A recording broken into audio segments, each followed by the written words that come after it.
respected district education officer, district program officer, Asif, Jignesh, विशाल भाई और मेरे कुलीग श्री नवीन भाटिया,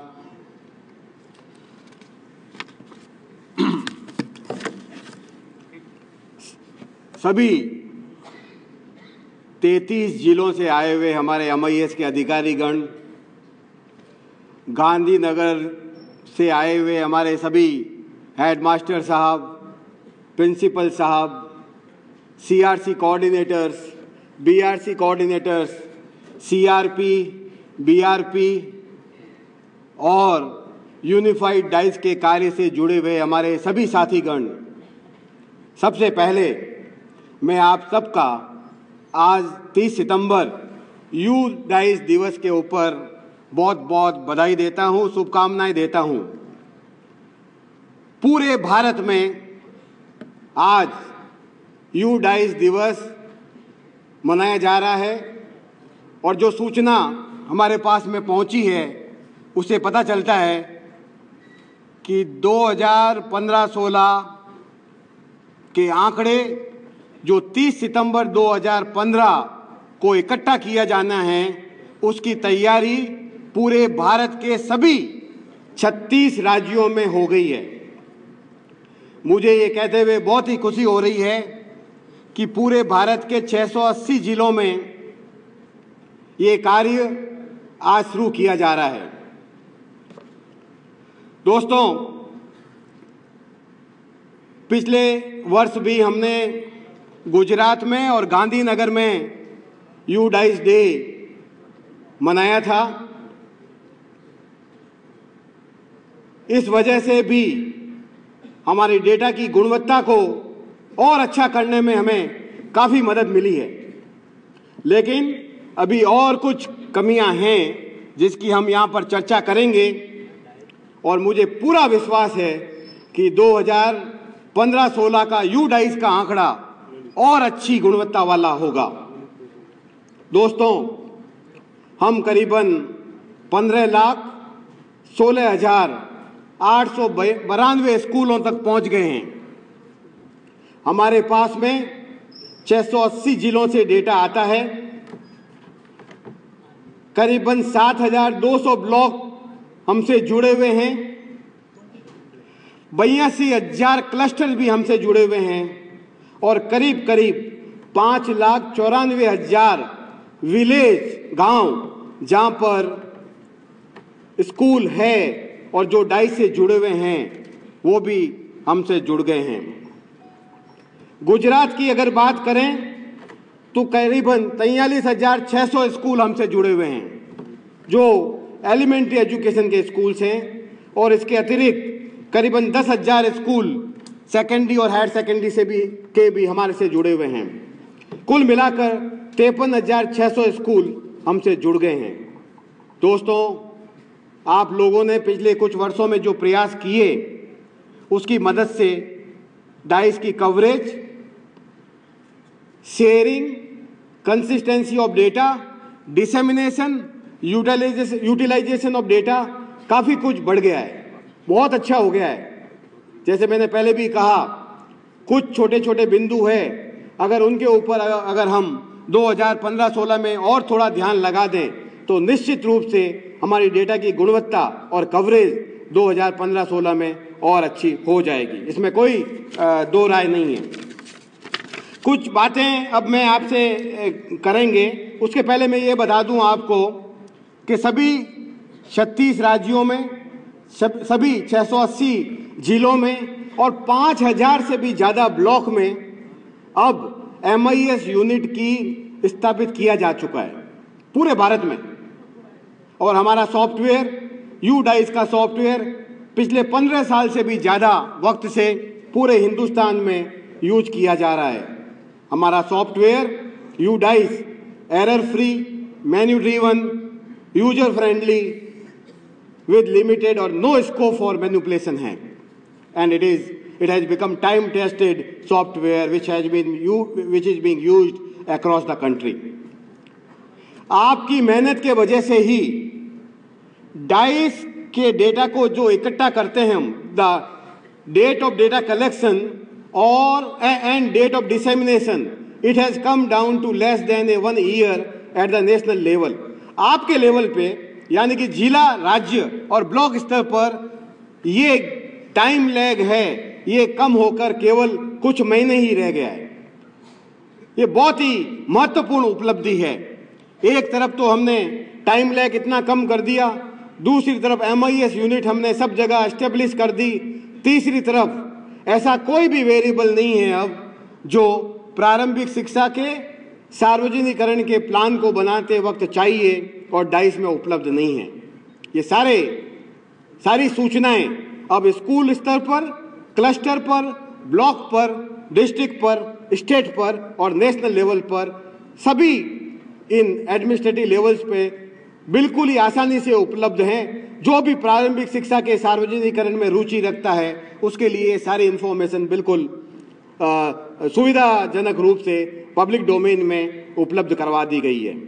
इन सब उपलब्धियों को देखते हुए ही भारत सरकार ने अब ये निश्चय किया है कि यूनिफाइड डाइस का डेटा ही या यूनिफाइड डाइस के डेटा को ऑफिशियल स्टैटिस्टिक्स का दर्जा या मान्यता मिल गई है. इस सब का श्रेय आप सबको जाता है. ये कोई कम उपलब्धि नहीं है दोस्तों. जो parallel collection of information system हमारे देश में चल रहे थे, एजुकेशनल स्टैटिस्टिक्स, जो स्कूल एजुकेशन स्टैटिस्टिक्स है, वो सारे बंद कर दिए गए हैं और आपका आंकड़ा यूनिफाइड डाइस ही अब अकेला रह गया है. दूसरी तरफ यह भी निर्णय किया गया है कि ऑल इंडिया स्कूल एजुकेशन सर्वे अब अगर होता है तो वो केवल उन्हीं बिंदुओं के ऊपर डेटा इकट्ठा करेगा जो डाइस में नहीं है, या ऐसे वेरिएबल जो स्कूल बेस्ड नहीं है, जैसे नंबर ऑफ हैबिटेशंस कितनी हैं, 1 किलोमीटर में प्राथमिक विद्यालय कितनी हैं, 3 किलोमीटर में उच्च प्राथमिक विद्यालय कितनी हैं. इस तरह की जानकारियां डाइस में नहीं है. तो केवल अगर ऑल इंडिया स्कूल एजुकेशन सर्वे भविष्य में होता है तो वो केवल उन्हीं बिंदुओं के ऊपर जानकारियां इकट्ठा करेगा जो डाइस में नहीं है. ये बहुत ही महत्वपूर्ण उपलब्धियां हैं हम सब की जो यूनिफाइड डाइस के कार्य से जुड़े हुए हैं.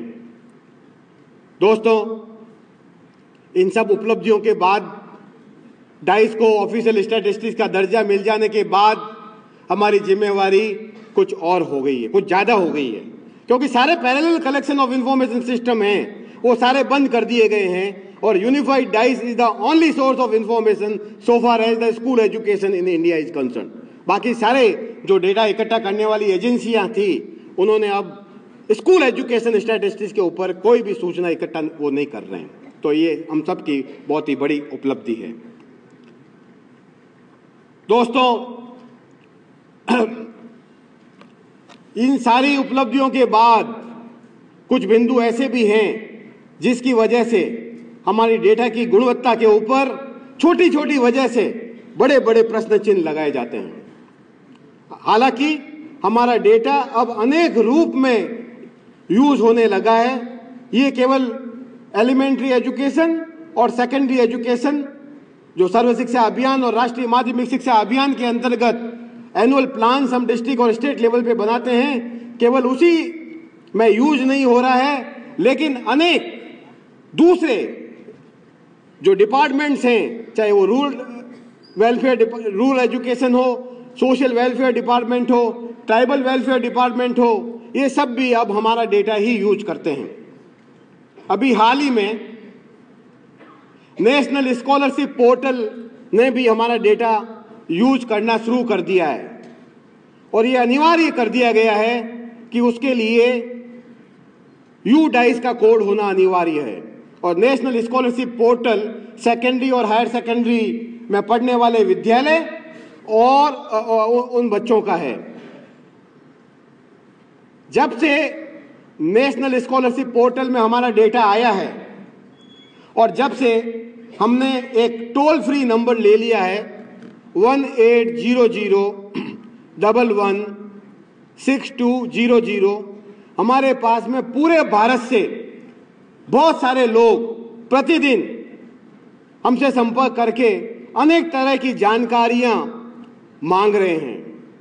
उसमें सबसे महत्वपूर्ण जानकारी वो हमसे मांग रहे हैं वो है कि मेरे स्कूल का UDICE कोड क्या है। बहुत सी बार हमने देखा है कि जो संपर्क कर रहे हैं उन स्कूलों का हमारे पास में UDICE कोड ही नहीं है, वो स्कूल अभी भी हमसे छूट गए हैं। ऐसे बहुत सारे विद्यालय हैं और ज़्यादातर वो विद्यालय ऐसे हैं उन राज्यों में जहां पर सेकेंडरी और हायर सेकेंडरी यानी कि कक्षा 11 और कक्षा 12 कॉलेज एजुकेशन या हायर एजुकेशन का पार्ट है, वहां पर हम नहीं पहुंच पाए हैं। बट गुजरात में ऐसा लगता है कि हम सभी विद्यालयों तक पहुंच गए हैं, क्योंकि नेशनल स्कॉलरशिप पोर्टल में जब UDICE का डेटा इकट्ठा होना यूज में होने लग गया है, गुजरात से ऐसा किसी भी व्यक्ति ने हमसे संपर्क नहीं किया है। उससे लगता है कि गुजरात में कवरेज पूरी है।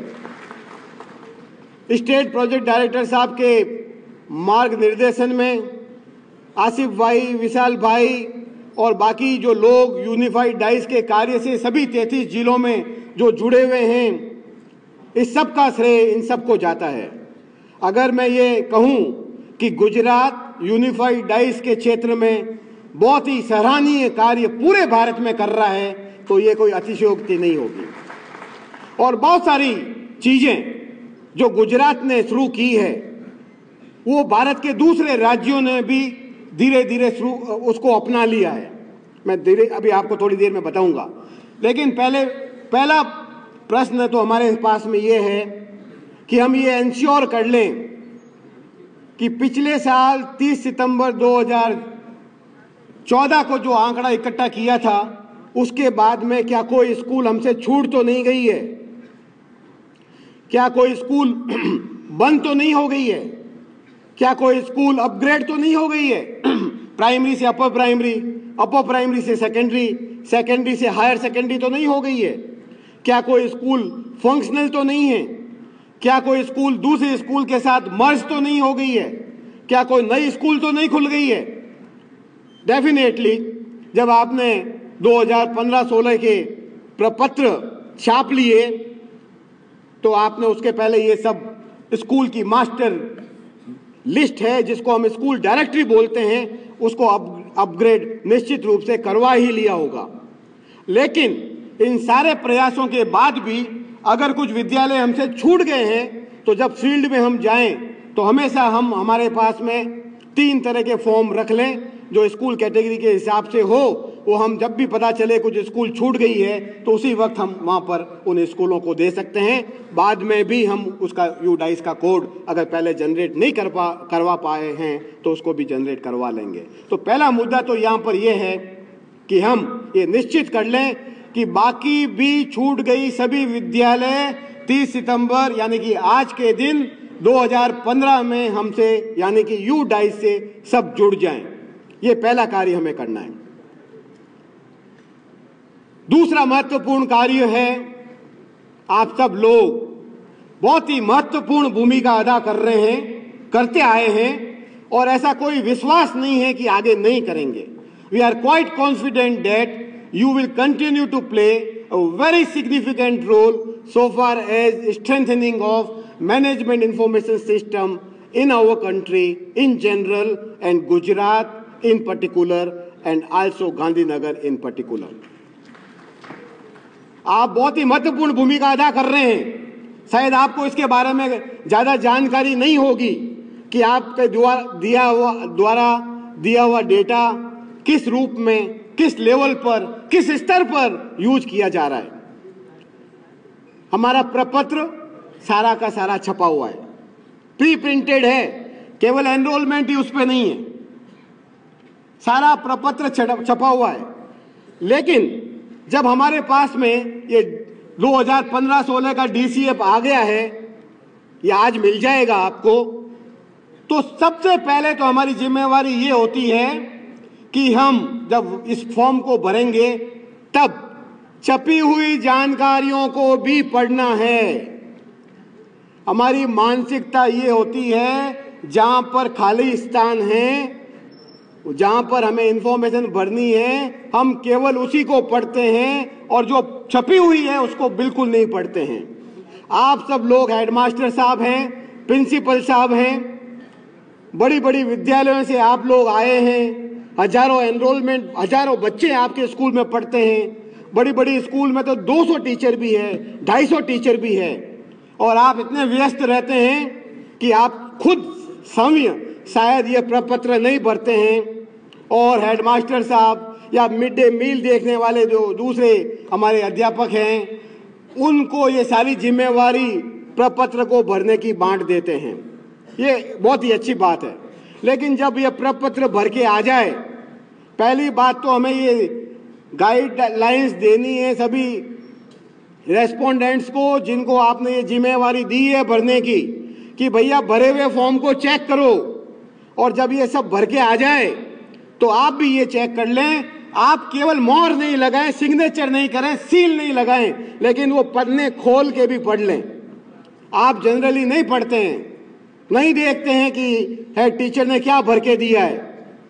अगर एक बार वो डीसीएफ को पलट कर देख लेंगे तो भरने वाला जो हमारे हेडमास्टर साहब है, हेड टीचर है, वो भी देखेंगे कि ये तो सीरियसली इसको देख रहे हैं, तो ईमानदारी से थोड़ा फॉर्म को भरा जाएगा।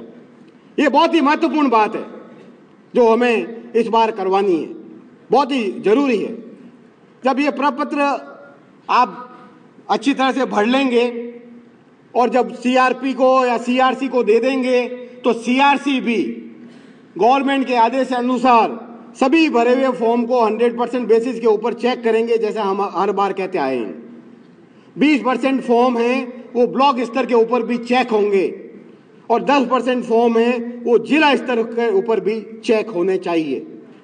जब हम 10%, 20% की बात करते हैं तो इसका मतलब है कि वो 100% बेसिस के ऊपर उन फॉर्म को अच्छी तरह से चेकिंग करवानी है। ये बहुत ही जरूरी सूचना है। आज मैं आपसे एक बात और कहना चाहूंगा।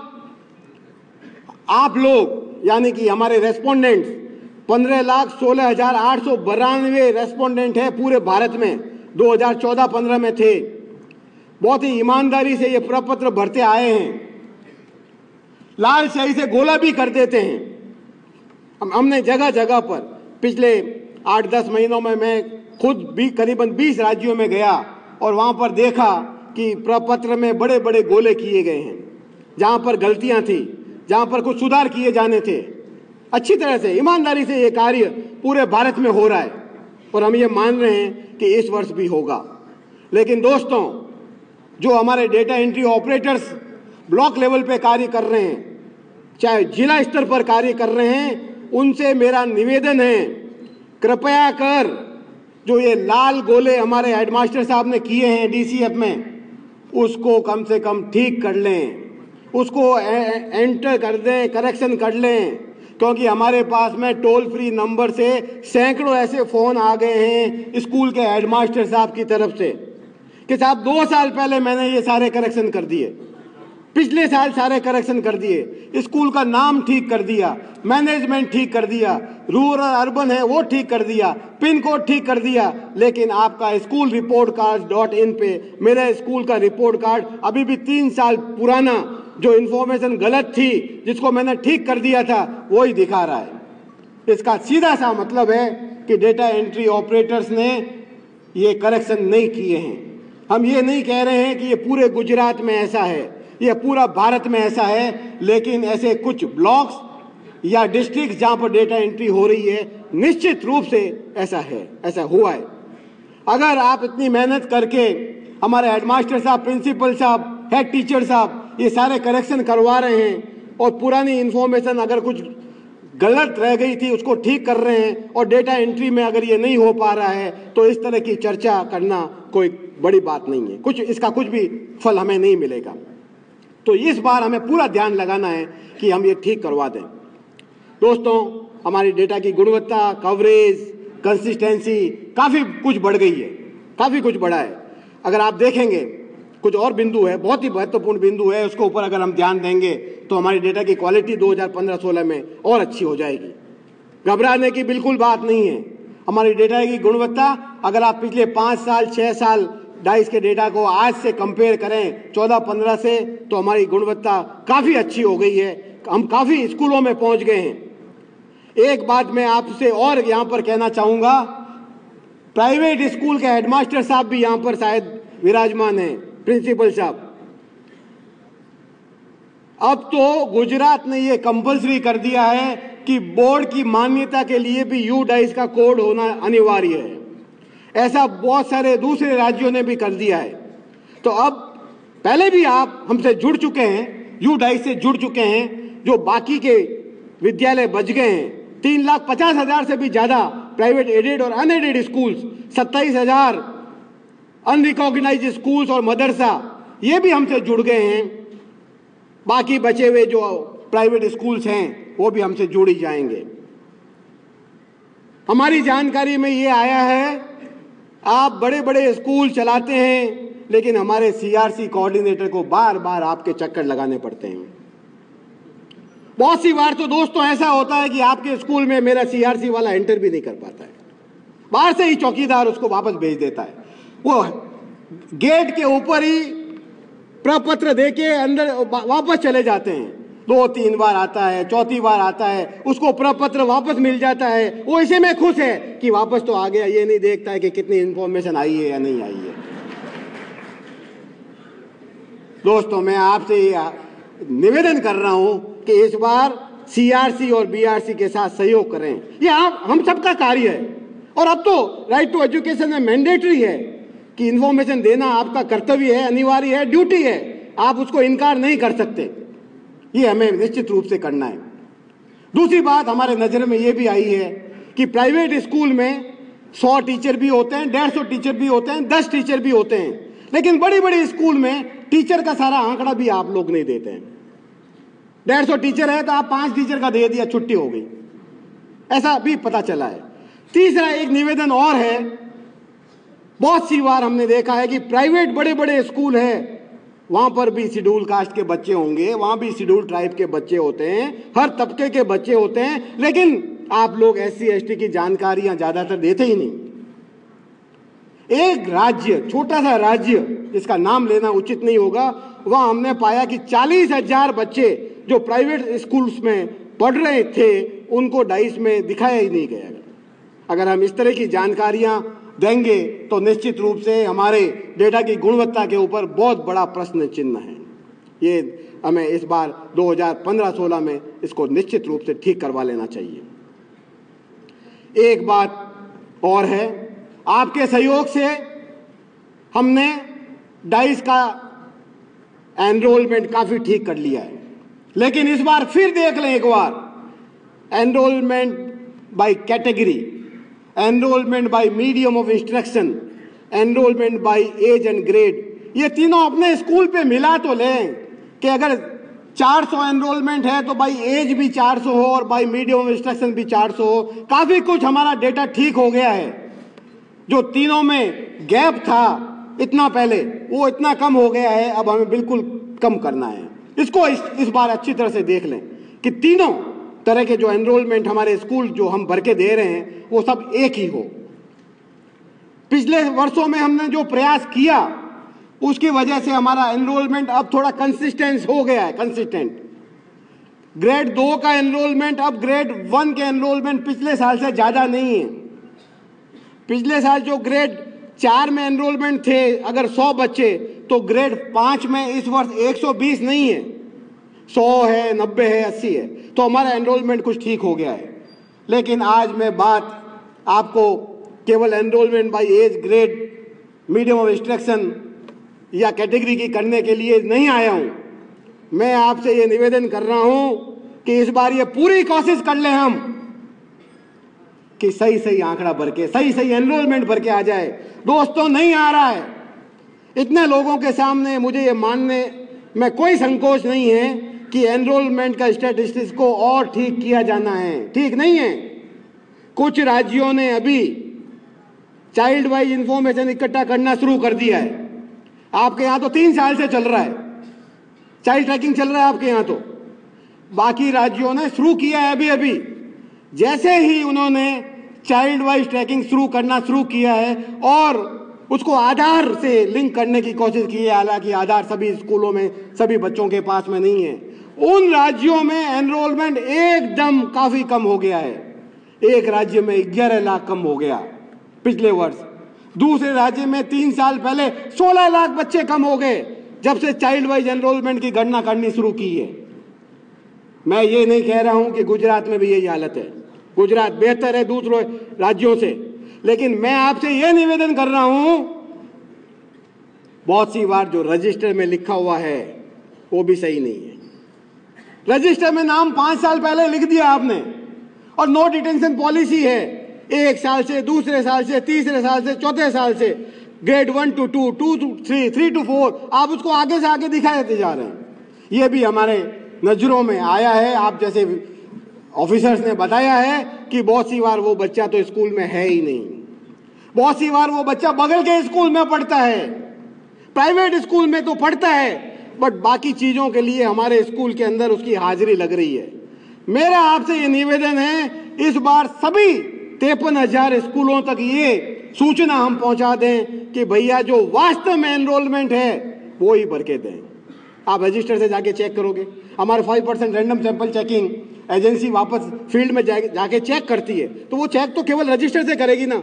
तो रजिस्टर में तो वही लिखा हुआ है जो राइस में रिपोर्ट करते हैं। तो इस बार ये कोशिश कर लें निश्चित रूप से कि सही सही आंकड़ा जो बच्चे वास्तव में स्कूल में हैं केवल वो ही हमारे पास में आ जाए।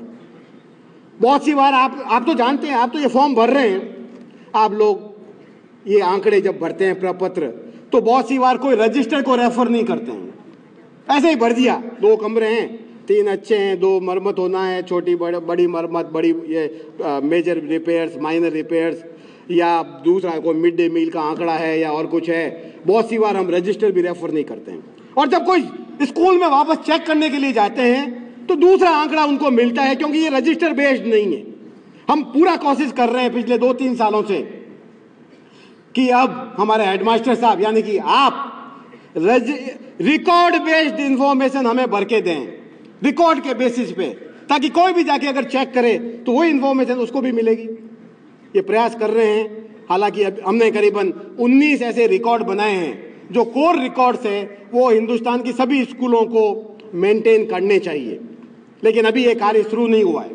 लेकिन ये कहते हुए बहुत ही खुशी हो रही है, क्योंकि आपको तो पता ही है कि गुजरात में इसमें भी पहल की है और स्कूल मैनेजमेंट सिस्टम तैयार कर लिया है और 4,000 स्कूलों को, सरकारी स्कूलों को कंप्यूटर भी दे दिए गए हैं। और जब ये कंप्यूटर दिए गए हैं तो एक प्री लोडेड सॉफ्टवेयर भी उसमें डाल दिया गया है और उसमें से ये सारे रिकॉर्ड्स जो आप फिजिकली रूप से अभी मेंटेन कर रहे हैं वो सारे के सारे रिकॉर्ड उसमें भी दे दिए गए हैं।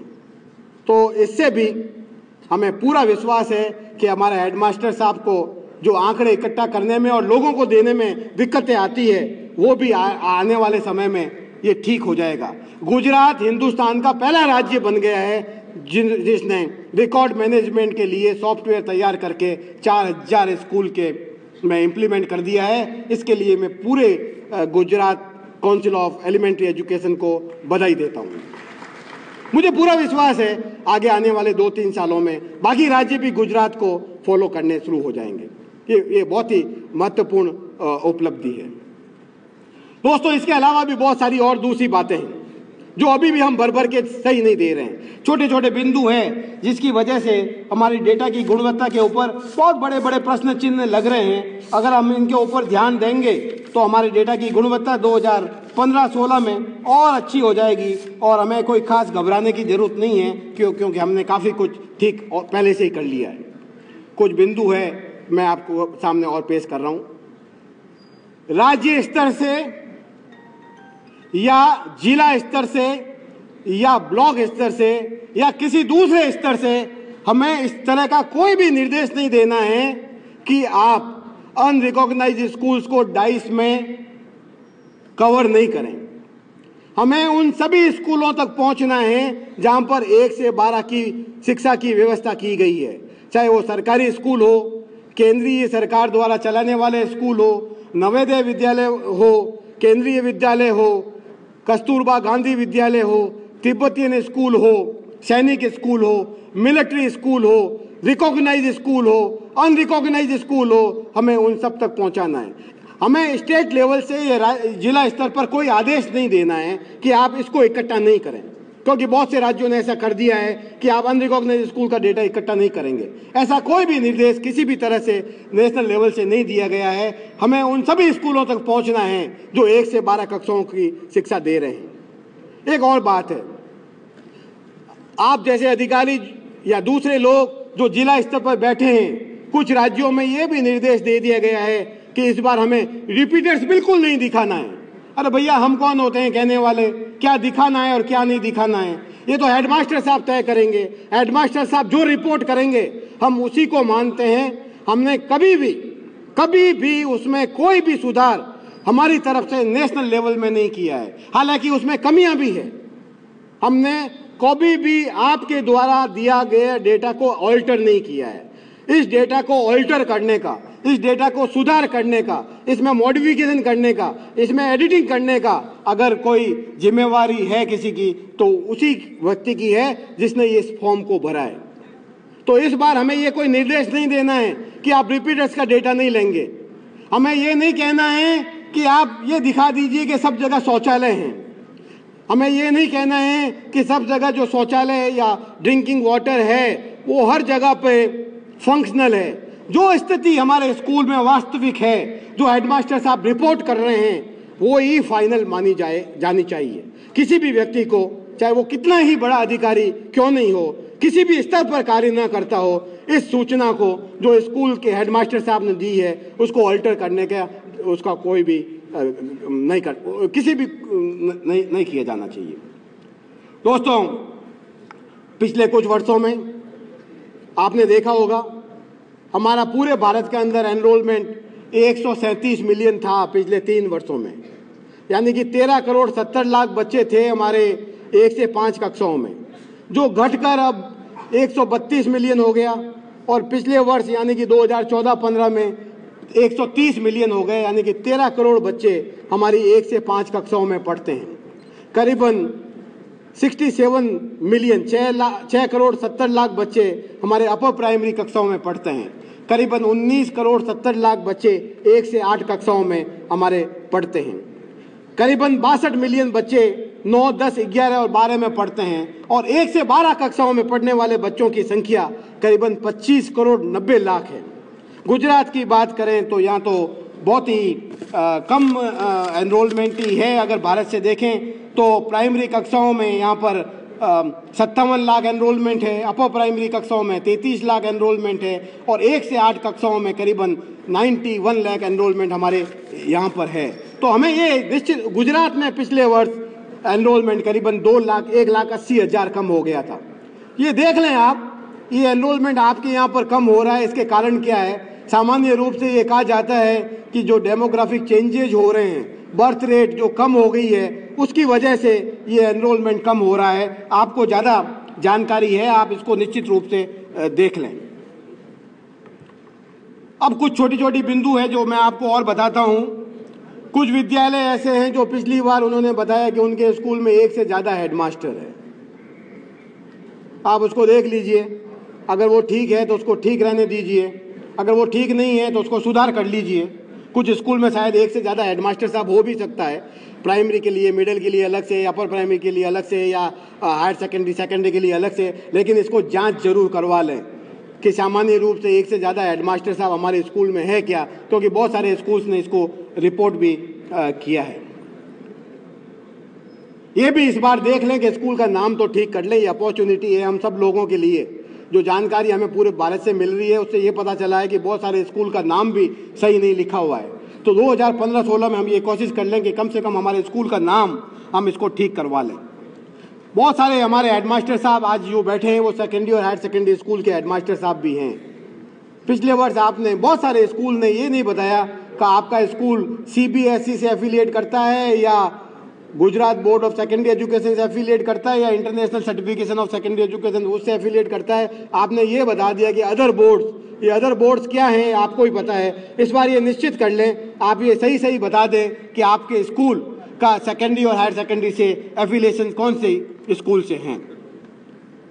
पिछले वर्ष आपने वापस सेकेंडरी और हायर सेकेंडरी पे हम आ रहे हैं, ये नहीं बताया कि आपके स्कूल में क्या क्या स्ट्रीम्स है।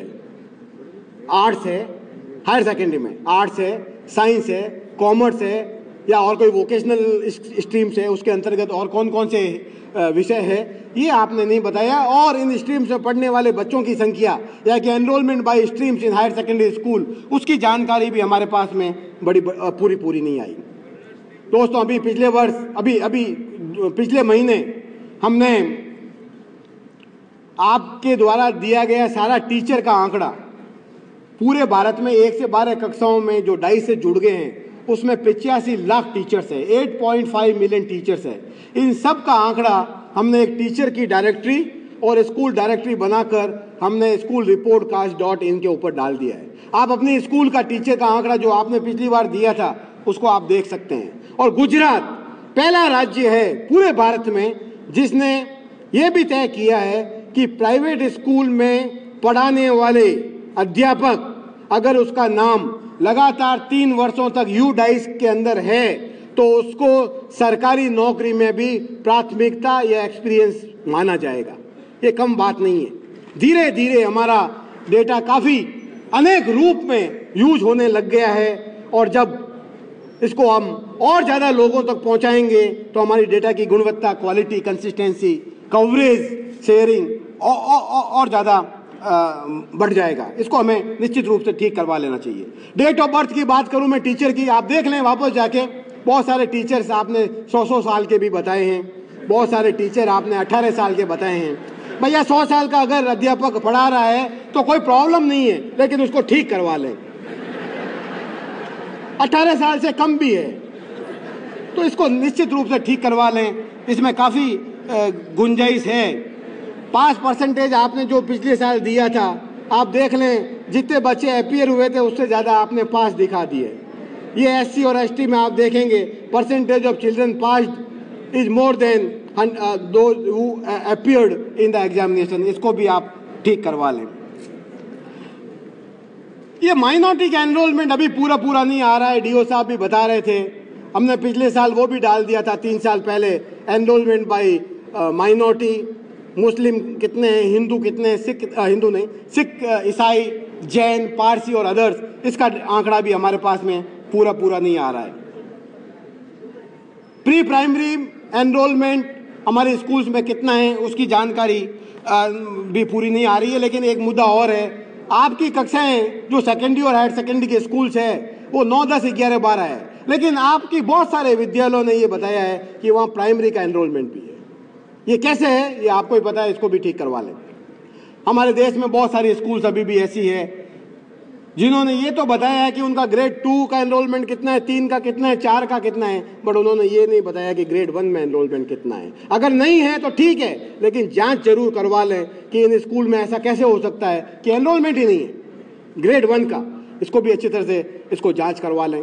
बहुत सारे विद्यालयों ने पिछले साल ये बताया कि पिछले वर्ष उनका स्कूल अर्बन एरिया में था, इस बार रूरल एरिया में हो गया है। भैया ये कमाल अगर आप कर रहे हैं तो इसको ठीक करवा लें। रूरल से अर्बन तो हो सकता है, पर अर्बन से रूरल कैसे हो सकता है, इसको जांच लें, ठीक करवा लें। बहुत सारे विद्यालयों ने पिन कोड पिछले बार कुछ दिया था, इस बार पिन कोड भी चेंज हो गया। मेरी जानकारी में तो पिन कोड एक बार होता है, सेम ही होता है। पोस्ट ऑफिस तो कभी नहीं बदलता है। मुझे ये कहते हुए बहुत खुशी हो रही है कि 85 लाख टीचर में से 90% से भी ज़्यादा हमारा डेटा है, उनका कॉन्टैक्ट डिटेल्स भी हमारे पास में है, उनका ईमेल भी अब देने लग गए हैं। लेकिन दोस्तों अगर हम एनालिसिस करेंगे तो ये पाएंगे कि अभी भी जो टीचर्स का कॉन्टैक्ट डिटेल है, जो मोबाइल है, वो 9 डिजिट का ही, मेरा तो 10 डिजिट का है, बट उन टीचर्स का तो 9 डिजिट का ही है। उसको आपके गुजरात में 9 का तो नहीं होगा, 10 ही होगा। इसी तरह लैंडलाइन नंबर भी सही नहीं है, उसको भी ठीक करवा लें। ये एक मौका है, क्योंकि हमारा डेटा अब ये ई-गवर्नेंस अभी हमने माई GOV वहाँ पे सारे कॉन्टैक्ट डिटेल्स और टीचर्स का और स्कूलों का दिया है, और टीचर्स का पोर्टल भी अलग से बन रहा है, वहाँ सब जगह हमारा डेटा ही यूज होगा। तो ये बहुत ही बड़ी हमारे साथ में एक मौका है कि जो छोटी छोटी कमियों की वजह से बड़े बड़े प्रश्न चिन्ह हमारे डेटा की गुणवत्ता और क्वालिटी के ऊपर लगते हैं, उसको हम ये ठीक करवा लें। सारे प्रयास करने के बाद में अभी भी आप में से बहुत सारे स्कूल ये बता रहे हैं कि पिछले वर्ष उनका स्कूल केवल 99 डेज या उससे कम चला। हो सकता है ये सही हो, कोई नई स्कूल खुल गई हो, लेकिन आप जांच करवा लें कि ये ऐसी कौन सी स्कूल है जो बाकी स्कूल तो 220 दिन 225 दिन चल रही है, लेकिन ये स्कूल केवल 90 दिन ही क्यों चल रही है। और बहुत सारे स्कूल ने तो ये बताया ही नहीं है कि पिछले वर्ष नंबर ऑफ डेज इस फंक्शन कितना था, स्कूल कितने दिन चला। इन छोटी छोटी चीज़ों की वजह से एक चीज़ और है, एसएमसी और एसडीएमसी की जानकारी हमारे पास में पूरी नहीं आ रही है। उसके बाद में ये भी नहीं आ रहा है कि नेचर ऑफ डिसेबिलिटी की बात मैं कर दूं। आपको पता है हमारे पास में 10 तरह की डिसेबिलिटी है स्कूल डेटा कैप्चर फॉर्मेट में, और 1 से लगाकर 10 ऑप्शन है, बट बहुत सारे स्कूल ने 11 नंबर का ऑप्शन दिया है, 12 नंबर का ऑप्शन दिया है। आप देख लें ये आपके कौन से 11 नंबर है, हमारे पास तो केवल 1 से 10 ही है। तो ऐसी छोटी छोटी चीज़ों की वजह से हमारे डेटा की गुणवत्ता के ऊपर बहुत बड़े बड़े प्रश्न चिन्ह लग रहे हैं। ये छोटे छोटे बिंदु हैं, अभी विस्तार से नवीन भी आपको बताएंगे डेटा कैप्चर फॉर्मेट को भरते वक्त हमें किन किन बिंदुओं के ऊपर विशेष ध्यान 2015-16 में लगाना है। दोस्तों, गुजरात पिछले कुछ वर्षों से अनेक कार्यक्रम चलाए हैं, प्रवेशोत्सव, गुणोत्सव, इनकी वजह से हमारी शिक्षा की व्यवस्था और इनमें पढ़ने वाले बच्चों की गुणवत्ता, पढ़ाई लिखाई लिखने की गुणवत्ता और अच्छी हो गई है, इसमें कोई शक की बात नहीं है। इनने जो प्रयास आप सब लोगों की मदद से पिछले कुछ वर्षों में किया है, उसकी वजह से खूब सारे अवार्ड्स आप सबको मिले हैं, चाहे वो GIS मैपिंग का अवार्ड हो, चाहे ई-गवर्नेंस का अवार्ड हो, या अभी स्कॉच द्वारा दिया गया GIS और आधार